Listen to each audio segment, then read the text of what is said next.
The Third Man began as a rejected film treatment that Graham Greene wrote in a hotel room during a 3-day drinking binge, convinced it was unmarketable garbage, only to watch it become the most critically acclaimed British film ever made after director Carol Reed transformed Vienna's bombed-out ruins into a noir masterpiece that made Orson Welles a legend despite him appearing for barely 15 minutes of screen time.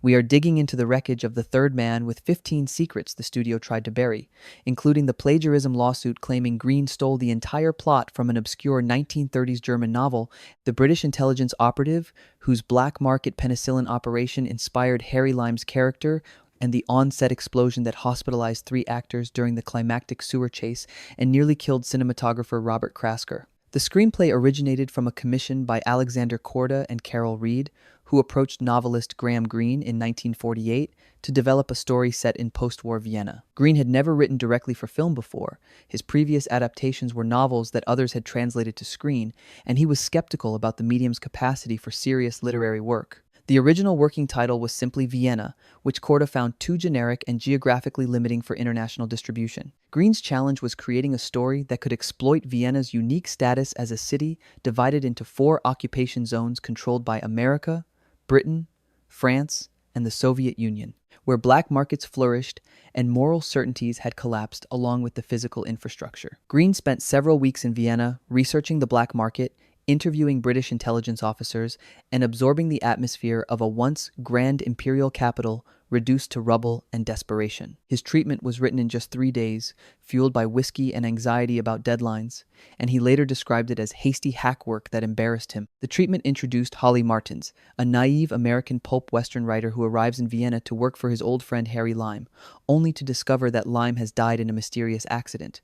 Or has he? But the real problem wasn't creating a plot. It was finding a crime horrific enough to justify the story's moral universe. Greene struggled initially with what Harry Lime's black market operation should involve, cycling through various scenarios before his British intelligence contacts told him about actual penicillin racketeers operating in post-war Vienna. These criminals diluted pharmaceutical-grade penicillin with water or substituted useless powder, selling it to desperate hospitals and clinics at enormous profit, while patients died from infections that should have been curable. Greene was simultaneously horrified and fascinated.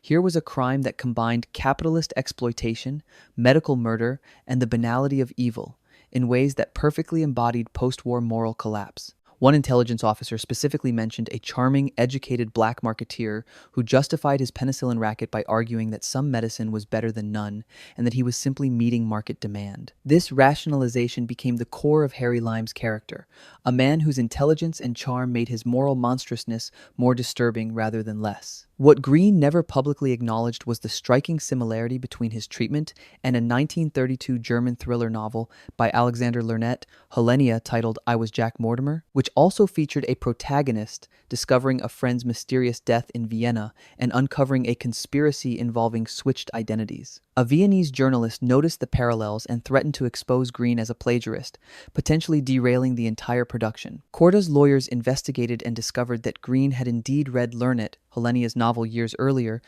though whether he consciously borrowed from it or unconsciously absorbed its plot structure remained unclear. This wasn't an artistic choice, it was a potential legal catastrophe that Korda resolved by paying Lernet, Helenia, a substantial undisclosed sum for consulting services that amounted to buying his silence.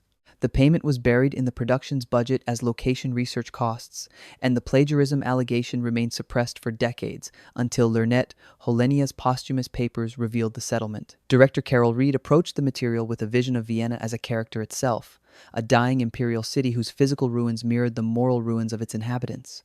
Reed had established himself with films like Odd Man Out, which demonstrated his ability to use urban environments as psychological landscapes. He saw Vienna's bombed buildings, rubble, filled streets, and the massive sewer system as perfect settings for a story about moral ambiguity and the impossibility of innocence. Reed made the radical decision to shoot entirely on location in Vienna, rather than recreating the city on British sound stages, insisting that the authentic ruins, the real sewers, and the actual divided occupation zones were essential to the film's realism and emotional impact. This decision created enormous logistical challenges, transporting cast and crew to Vienna, navigating power occupation bureaucracy, and filming in genuinely dangerous locations, but Reed believed the authenticity was worth any cost. Casting Holly Martins, the naive American whose friendship blinds him to Harry Lime's evil, required an actor who could convey both decency and foolishness without becoming merely comic relief. Producer David Selznick, who had a distribution deal with Korda,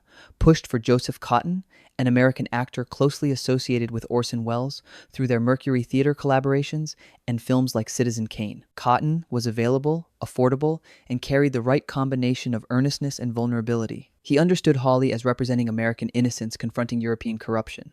The well, meaning outsider whose moral certainties collapse when exposed to the moral complexities of occupied Vienna. Cotten played Hawley as genuinely naive rather than willfully ignorant, making his gradual disillusionment genuinely tragic rather than simply embarrassing. The role of Harry Lime presented unique challenges. The character needed to be simultaneously charming and monstrous, sophisticated and amoral, someone whose friendship Hawley would value, but whose crimes were unforgivable. Reed and Greene originally envisioned someone like Noel Coward, but Selznick insisted on Orson Welles, who had the intellectual presence and moral ambiguity the role required. Welles was struggling financially after the commercial failures of his independent productions, and agreed to the role for a substantial fee despite minimal screen time.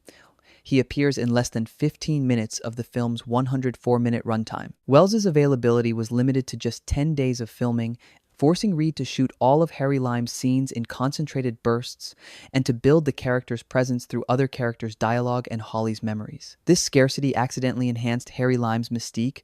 The character looms over the entire film despite barely appearing, becoming one of cinema's most famous villains based on 2 brief scenes and his climactic death. Italian actress Alida Valli was cast as Anna Schmidt, Harry Lime's lover who remains loyal to him despite knowing his crimes, representing a European perspective that American audiences found difficult to comprehend. Valli had been a star in Italian cinema and brought a world-weary sophistication to Anna that contrasted sharply with Cotten's American earnestness. Anna's refusal to transfer her affections from Harry to Hawley, her choice to remain loyal to a charming monster rather than accept a decent man, embodied the film's moral complexity. Reed and Greene resisted studio pressure to create a romantic resolution between Hawley and Anna, insisting that Anna's loyalty to Harry, however misguided, was morally superior to the expedient switching of allegiances that Hawley represented. Valli played Anna as damaged but dignified, a woman who chose emotional truth over moral convenience. Production of the climactic sewer chase began in November 1948 in Vienna's actual sewer system, a vast network of tunnels beneath the city that had been used by resistance fighters, criminals, and refugees during and after the war. Reed insisted on shooting in the real sewers rather than building studio recreations, believing the claustrophobic atmosphere and genuine danger would be visible on screen. The sewer sequences required extensive preparation. The production had to negotiate access with all 4 occupying powers, install temporary lighting that wouldn't damage the infrastructure, and ensure cast and crew safety in an environment filled with contaminated water, rats, and unstable structures.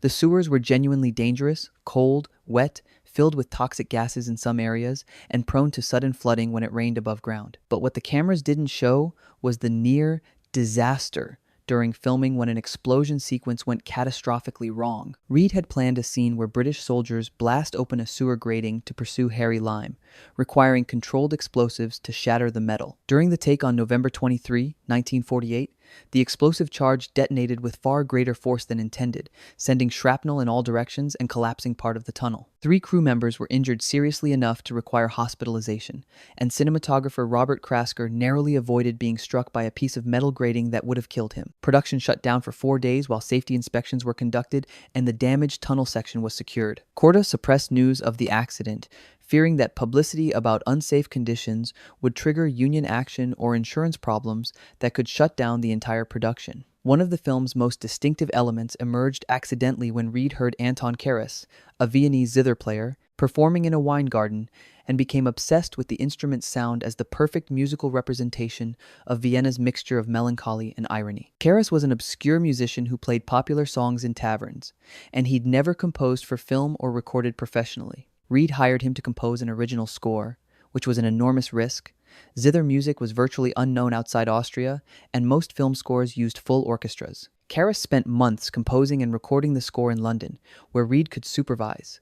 learning film scoring techniques while maintaining the zither's intimate, slightly sinister sound. The Harry Lime theme became a massive international hit, selling millions of records and making Karas wealthy, but it also overshadowed the film in some markets where audiences came primarily to hear the famous theme rather than engage with the story. The film's most famous dialogue, Harry Lime's cynical speech comparing Swiss democracy and cuckoo clocks to Italian tyranny and Renaissance art, wasn't written by Greene but was improvised by Wells during filming. Greene had written a different speech that Wells found insufficiently cynical and too verbose, so Wells rewrote it on the spot, delivering the version that appears in the film. Greene was initially annoyed by Wells's rewriting but later acknowledged that the improvised speech was superior to his original, perfectly capturing Harry Lime's amoral sophistication and intellectual contempt for conventional morality. The speech encapsulated the film's central argument about the relationship between security and creativity, between peace and cultural achievement, suggesting that comfortable democracies produce mediocrity while dangerous tyrannies produce genius. Cinematographer Robert Krasker developed a distinctive visual style that used extreme angles, what is now called Dutch angles or canted angles, to externalize the moral instability of occupied Vienna. Krasker tilted the camera off horizontal axis for many shots, creating compositions where walls and streets appear to slope unnaturally, making the environment itself seem unstable and threatening. This technique had been used occasionally in earlier films, but never so systematically as Krasker employed it in The Third Man. Combined with high, contrast lighting that created deep shadows and isolated faces in pools of light, the canted angles transformed Vienna into a nightmarish maze where normal spatial relationships had collapsed, along with normal moral certainties. This is exactly why Krasker won the Academy Award for Best Cinematography. He'd created a visual language that perfectly embodied the film's thematic concerns about moral disorientation and the impossibility of straightforward judgment in post-war Europe. The sequence where Holly confronts Harry in a Ferris wheel gondola high above Vienna became iconic for its combination of casual conversation and existential threat. Reed shot the sequence in Vienna's Prater amusement park, using the actual giant Ferris wheel that had survived the war's destruction. The scene required extensive preparation.